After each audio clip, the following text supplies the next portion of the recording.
You know that feeling, right?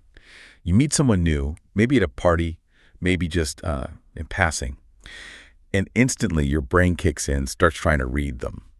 You're looking at their eyes, their smile, how they stand. You feel like you've got a handle on them, like you've kind of figured them out. And then, bam, something happens. They say something or react in a way that just completely throws you. Makes no sense based on your read. And you walk away thinking, what just happened there? I was so sure. It's like a classic human thing, isn't it? We all think we're pretty good judges of character. But what if deep down our brains are actually sort of set up to get strangers wrong? Well, that's what we're digging into today. This is our deep dive into the really surprising, often kind of weird science behind how we interact with people we don't know.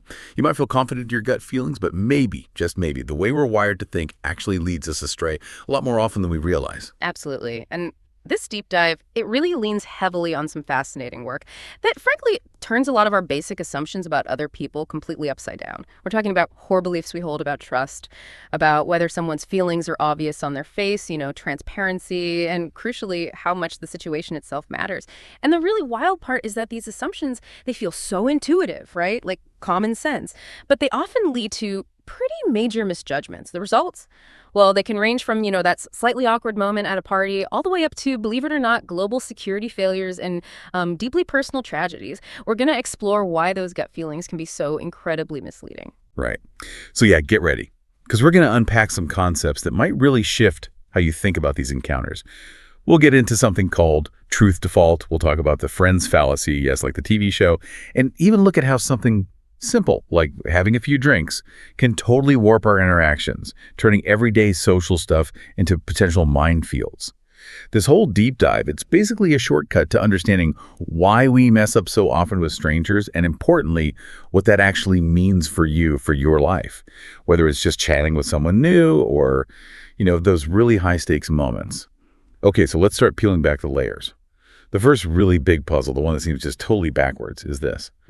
Why are we so consistently really bad, at spotting lies? You'd think, wouldn't you, that after millions of years of, living in groups and needing to know who to trust, evolution would have made us pretty sharp lie detectors. It seems logical, yeah, like a basic survival skill. Exactly. But the data, study after study, it just shows we're barely better than flipping a coin. How does that make sense? Well, this brings us straight to Tim Levine's truth default theory, or TDT. Levine's idea is pretty profound. He argues that our basic sort of operating setting when we interact with anyone is to assume they're being honest.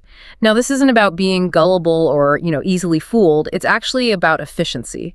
Think about your day-to-day life. Most interactions are truthful. People give you correct directions. Cashiers give you the right change. Your colleagues mostly mean what they say. Right. Society would just break down otherwise. You can't second-guess everything. Exactly. So defaulting to truth is usually the path of least resistance, cognitively speaking. It lets communication flow, allows cooperation. Imagine the mental energy if you had to constantly analyze every single statement for deception. It'd be exhausting, impossible, really. Levine did this really neat experiment to show this in action. The trivia quiz study, he had students play trivia, right? Then the instructor leaves the room, but oops, leaves the answer key right there on the desk. Easy to see. And crucially, each student had a partner who was actually in on the experiment, subtly encouraging them to cheat. Hey, look, the answers, that kind of thing. Okay, so a setup designed to tempt them. What happened? Well, afterwards, they asked the participants if they cheated. And what was amazing was how many, despite the super suspicious setup, just defaulted to truth. They didn't really entertain the idea that it was this whole elaborate ruse. They assumed things were basically as they appeared.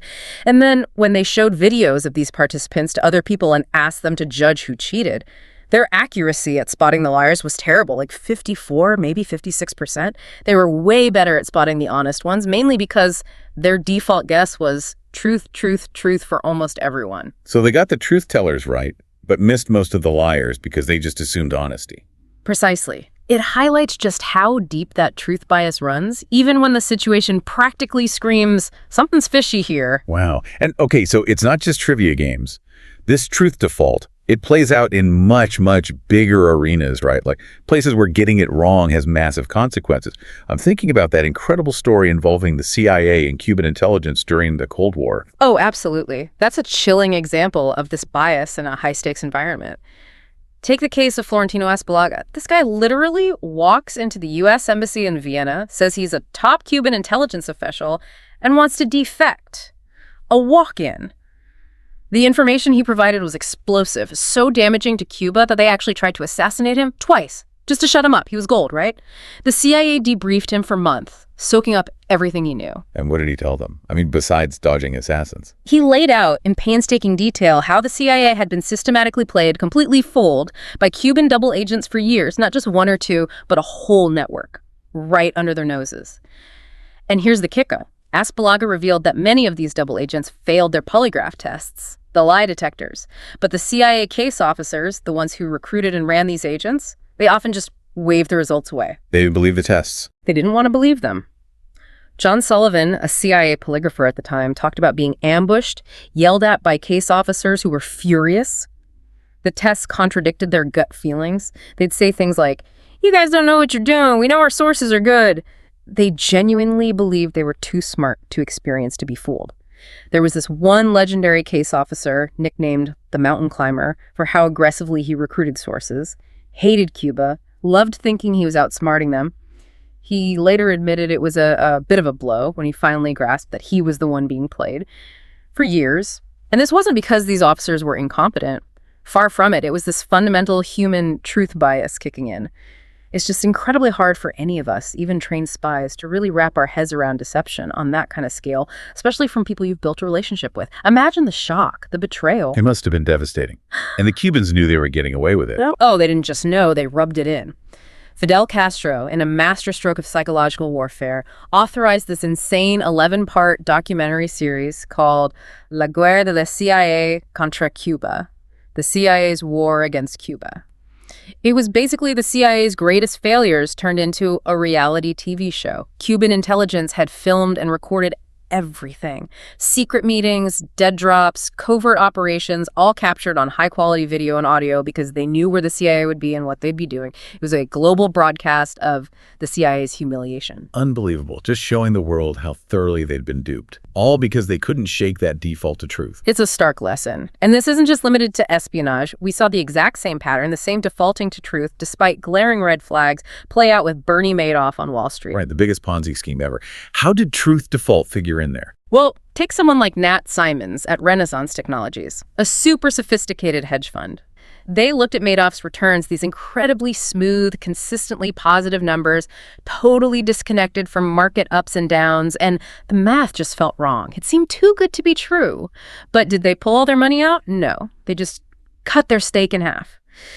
Simons himself said even though the math was fishy, he never entertained the thought that it was truly fraudulent. He defaulted to truth. Why? What was the thinking? The assumption was, well, this is Wall Street. It's regulated. The SEC, other firms, someone must be watching this guy. It can't possibly be a total scam.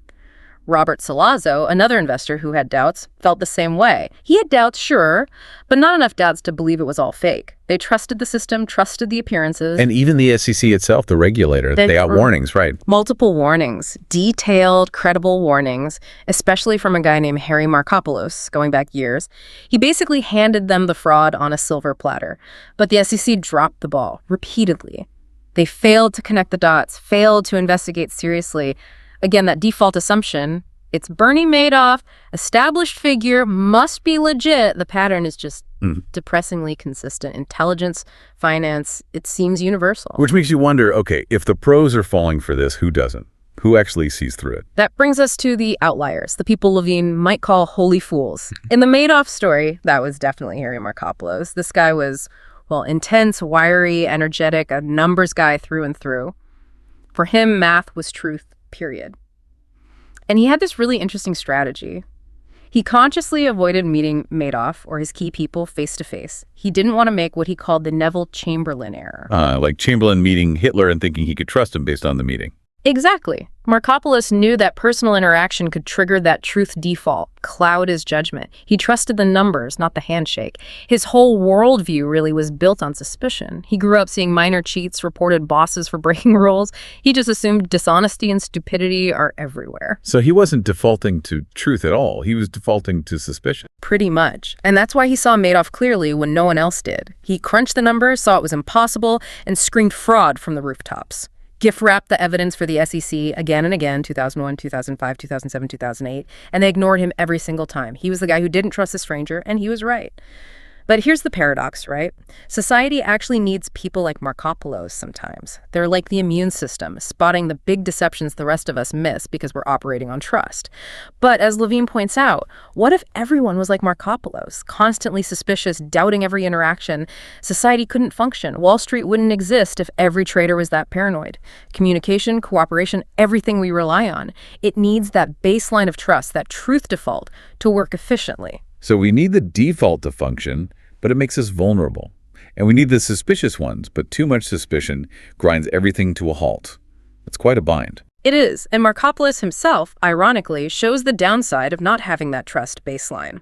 When he tried to get his crucial Madoff warnings to the authorities, his extreme paranoia made him ineffective. He tried to approach Elliot Spitzer's staff at an event, right? But he wore gloves, used double envelopes, wore heavy clothes so he wouldn't be recognized, convinced spies were watching him.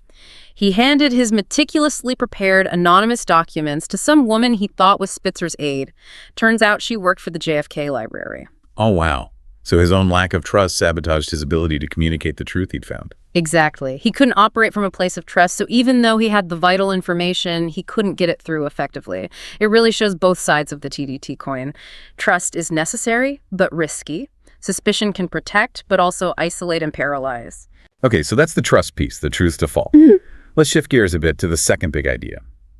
This assumption we make that what's going on inside someone is like perfectly obvious from the outside, that their face, their body language, it's all an open book, the transparency problem, or as you called it, the friend's fallacy. Right. It's this deep-seated belief that demeanor is a reliable window to the soul. If someone feels angry, they must look angry. If they feel surprised, they must look surprised. You know, like characters on TV, and Friends is the perfect example. Think about that classic scene. Ross sees Monica and Chandler kissing through the apartment door crack. His reaction, pure, unadulterated shock and disgust.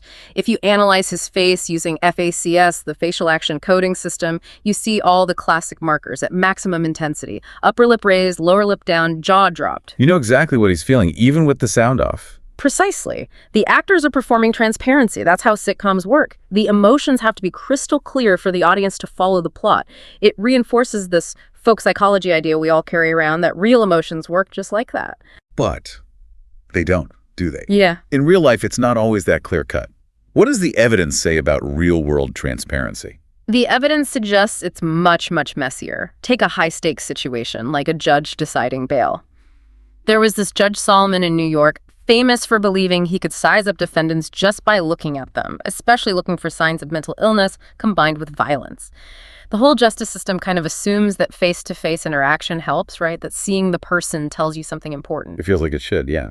But then you compare that to what happened when economist Senthil Mullainathan built a computer algorithm. This algorithm only got the bare facts, the defendant's age and their criminal record, no seeing their face, hearing their voice, nothing. And the results were stunning. The computer, with less information, was significantly better at predicting who would reoffend while out on bail. It could flag a tiny group, say 1% as high risk, and over half of that specific group would actually reoffend. The judges, seeing the same defendants in person, they released almost half of that high-risk group the computer identified. So the extra information, seeing the person, actually made the judges worse at predicting risk. It seems so. It suggests that trying to read someone's demeanor in that context introduces noise, bias maybe.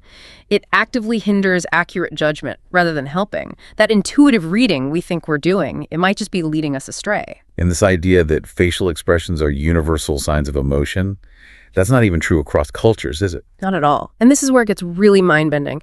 Anthropologists like Carlos Crivelli went to study the Trobriand Islanders, a really remote group with minimal Western contact. They showed them photos of standard Western facial expressions, happiness, anger, fear, surprise. The results just blew standard psychological theories out of the water. Only about 58% of Trobrianders matched the smiling face with happy. Nearly a quarter called it neutral. And the classic anger face. Only 7% called it anger. 20% thought it looked happy. 30% fearful. They were completely baffled by it. So what we think of as a universal angry face just wasn't to them. Exactly. Crivelli's conclusion was radical. These emotional displays aren't hardwired biological responses. They're cultural artifacts, learned behaviors. They're made, not triggered. The Trobrianders, for instance, show surprise by making a specific clicking sound with their tongue, not by widening their eyes and dropping their jaw. Our assumptions about reading faces are deeply culture-bound. And even within our own culture, the link between feeling an emotion and showing it on our face is weaker than we think. There was this German study where researchers engineered a surprise. They had someone unexpectedly pop into the room. People reported feeling very surprised, like an 8 out of 10. But when they analyzed video recordings of the participants' faces, only 5% actually showed that classic, wide-eyed, jaw-dropped surprise face. Most people thought they must have looked surprised because they felt surprised they were relying on that same folk psychology, that transparency myth. But their actual faces told a different story. That makes me think of a story my dad told me. He walked in on my mom being held at knife point by some intruder at a vacation place once. Terrifying. My dad, who's normally pretty mild-mannered, just pointed, completely calm, and said loudly, "Get out, in and about you." And the guy just left. Later, my dad said he was absolutely terrified inside, like primal fear, but on the outside, deadly calm, no sign of panic. Anyone seeing him would have totally misread the situation based on his face. It wasn't the shocked reaction you read about in books. That's a perfect illustration. Real life often doesn't match the neat emotional scripts we expect from fiction or TV, which leads directly to the problem of mismatch. Mismatch. What's that exactly? Mismatch is when someone's outward behavior, their demeanor, doesn't line up with their actual inner state or intentions. And the key finding is, we are terrible at dealing with mismatched people. Our usual tools for reading strangers just completely fail. Think about the examples of dishonest people who seemed honest. Madoff, again. He projected calm, honesty, even amusement. It disarmed people like that journalist, Aaron Okrent, who had real intellectual doubts but dropped the story after meeting him because he just seemed trustworthy. Or Hitler. Chamberlain met him, focused on things like a handshake, and came away convinced Hitler was reasonable, someone he could trust. He saw excitement, maybe, but not danger. He was mismatched, a deeply dishonest person acting, at least in that meeting, in a way that seemed plausible. Churchill, who didn't meet him, saw the pattern of actions and correctly identified him as a threat. Sometimes, distance helps avoid the misleading signals of demeanor. Okay, so that's the dishonest person acting honest, but what about the flip side? The innocent person who, for whatever reason, acts guilty or just. Weird. Ah, yes. That brings us, inevitably, to the case of Amanda Knox. Her entire ordeal was fundamentally about mismatch. She was an innocent person caught in a horrific situation whose behavior didn't conform to what people expected an innocent, grieving person to look or act like. Right, the media narrative was brutal. Foxy Noxy. Exactly.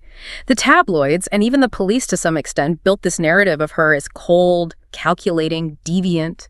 They seized on things like her nickname, fabricated stories about lovers, the false HIV story, but mostly it was her demeanor that condemned her in the court of public opinion. Not hugging her friend back, seeming detached, laughing and kissing her boyfriend shortly after the murder was discovered, her blunt language about the crime. None of it fit the expected script for an innocent victim's roommate. People saw it as coldness, lack of remorse. Precisely. Years later, even after being fully exonerated, you had prominent journalists like Diane Sawyer questioning her, saying she seemed cold and calculating because she wasn't performing remorse in the way Sawyer expected.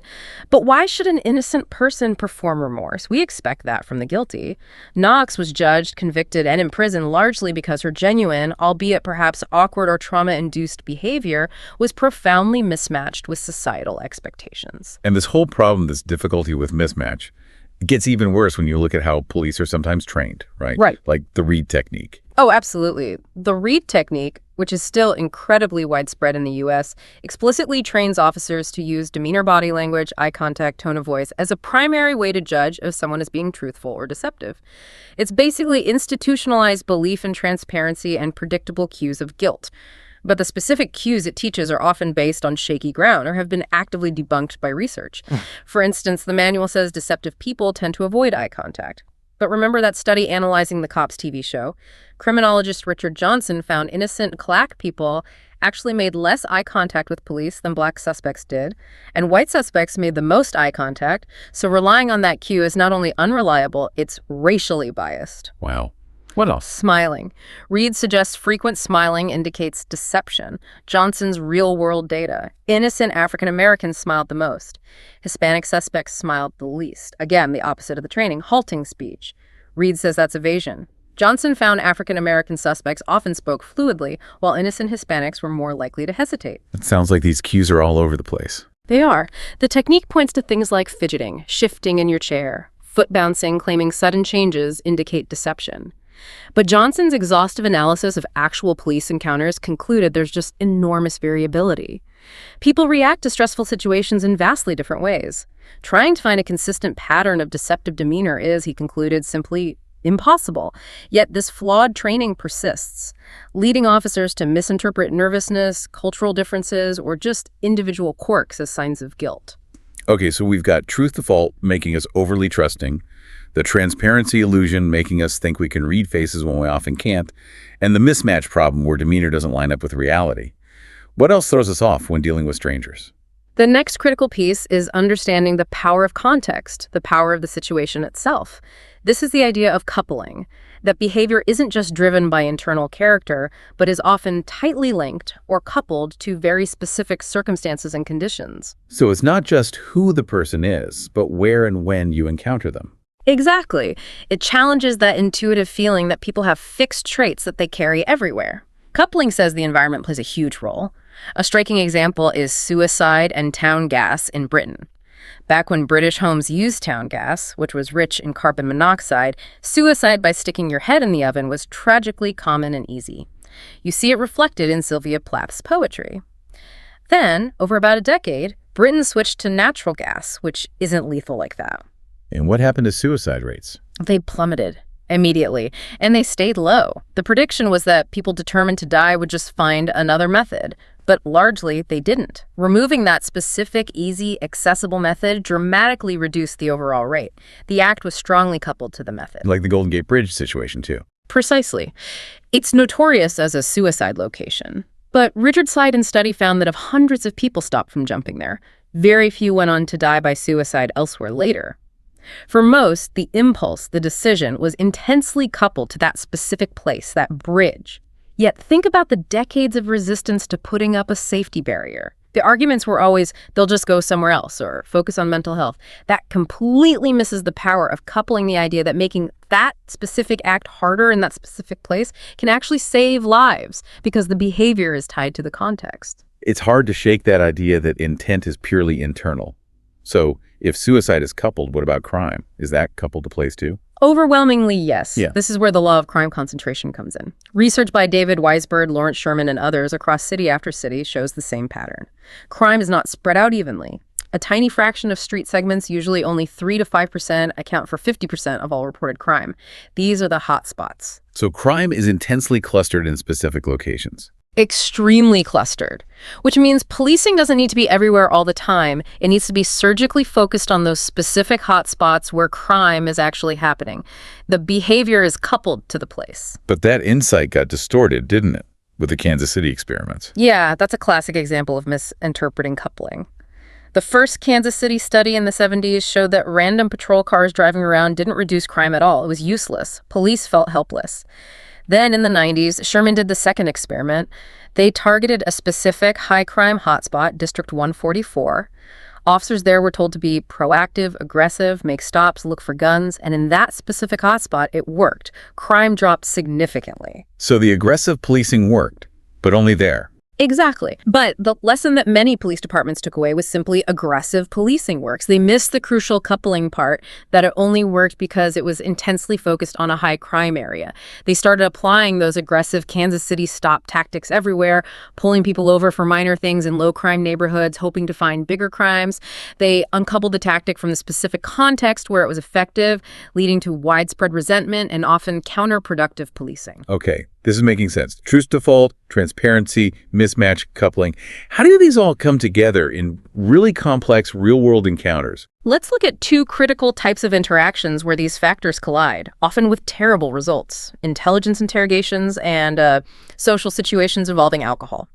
First, the interrogation of Khalid Sheikh Mohammed, KSM.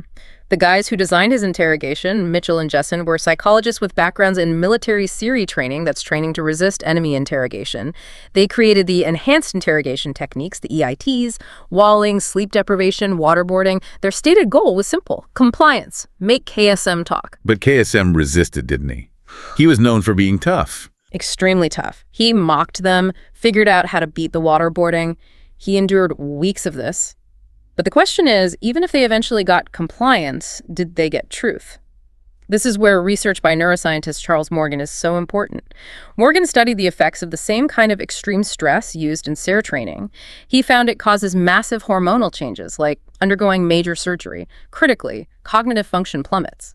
Soldiers under that stress couldn't perform simple drawing tasks. Their prefrontal cortexes were basically offline. They couldn't even remember simple things that happened 20 minutes before. So the stress itself damages the ability to think clearly and remember accurately. Profoundly. Morgan warned that trying to get reliable information from someone in that state is like trying to get a clear signal from a radio you're smashing with a hammer. You might get something, but you've damaged the source.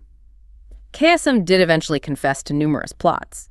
But he also confessed to things that were impossible, like bombing a building that didn't exist yet. Was he just saying anything to make it stop? Was he trying to inflate his own legend? We don't know. The drive for compliance likely compromised the reliability of any intelligence gathered.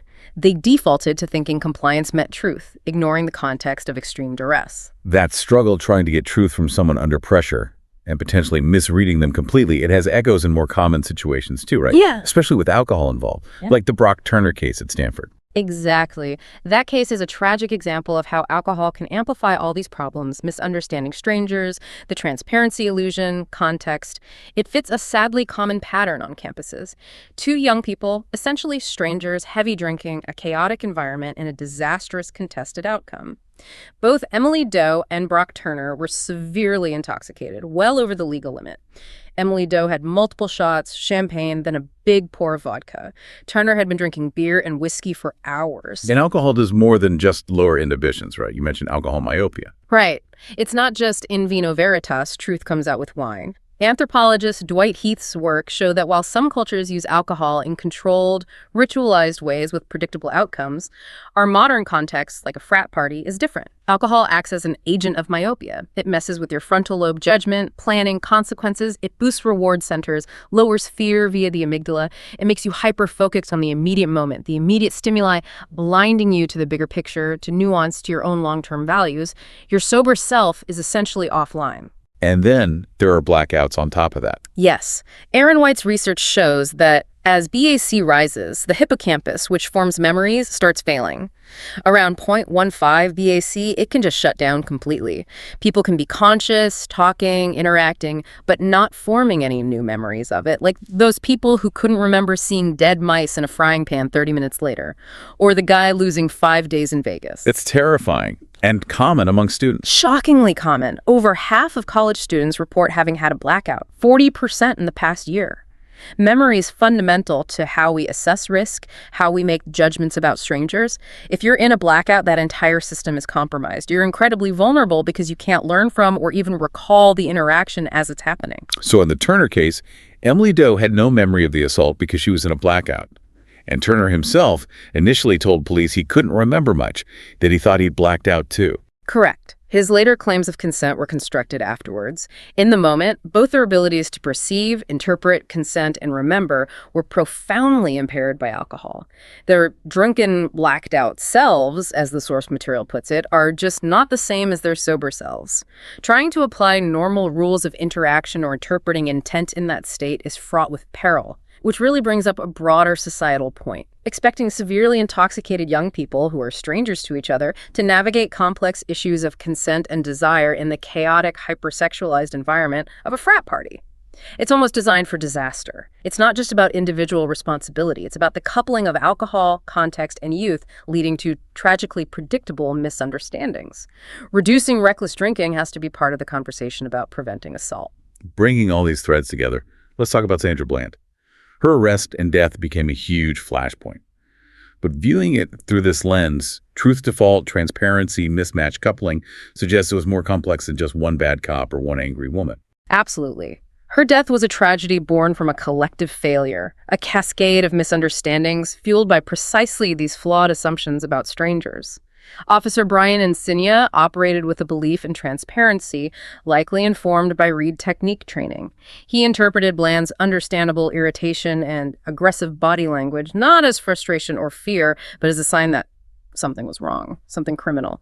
He was engaged in a haystack search. Seeing minor things, food wrappers, a single key as potentially suspicious, looking for that incredibly rare needle of serious crime in the giant haystack of everyday life. This is like the TSA missing most bongs because they're looking for needles, or radiologists overflagging healthy patients. Insigne was trained to be hypervigilant everywhere, seeing potential threats everywhere. And he applied aggressive tactics in the wrong context. Exactly. He performed a Kansas City stop, drawing out the interaction, probing for minor infractions or inconsistencies on a quiet road in a low-crime area. He misapplied the strategy, uncoupling it from the hotspot context where it might maybe be justified. This is the Mike and Sandra problem. Using tactics designed for high-crime war zones and everyday community interactions, inevitably escalating tensions. And then the mismatch. Sandra Bland wasn't just randomly angry. No, she had a documented history of mental health challenges, including depression and PTSD. She also had negative, costly past experiences with police.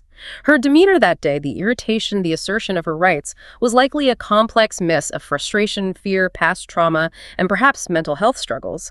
But Insigne, defaulting to suspicion and believing in transparency, likely saw only defiance and potential threat. He couldn't see the distressed, possibly ill human being behind the mismatched demeanor. It was a fatal chain of misinterpretations. It seems like, again and again, when these interactions with strangers go tragically wrong, we fall back on blaming the individuals involved, rather than the flawed systems and assumptions that set them up for failure. That's the core point. We blame sinister Amanda Knox, or doomed Sylvia Plath, or the negligent administrators, or the credulous spy, or even Sandra Bland herself for her tone. We rarely step back and say, wait, maybe our fundamental tools for understanding strangers are broken. Maybe we need to rethink our assumptions about trust, transparency, and context. So what's the takeaway? Just give up on understanding strangers. No, not give up, but approach it with far more restraint and humility. We need to acknowledge our limitations. And understanding why we fail points towards solutions. If suicide is coupled to method in place, put up barriers on bridges. If reckless drinking fuels misunderstanding and assault, educate about alcohol myopia and blackouts, change the environment. If aggressive policing only works in hotspots, confine it to hotspots and train officers to de-escalate elsewhere, recognizing that demeanor is not a reliable guide. Challenge the bad science in training manuals. We can't avoid strangers. Society depends on interacting with them. But we have to get smarter at how we do it, recognizing how easily we get it wrong. Exactly. The real tragedy isn't always malice. Often it's our collective blindness to the flawed assumptions guiding us. So maybe the final thought for everyone listening is this. The next time you encounter someone new, especially if the situation feels tense or ambiguous, what assumptions will you bring? Will you automatically trust, assume their face tells the whole story, ignore the context? Or can you pause, embrace the discomfort of not knowing for sure, and grant that stranger the complex, messy, sometimes mismatched reality of simply being human?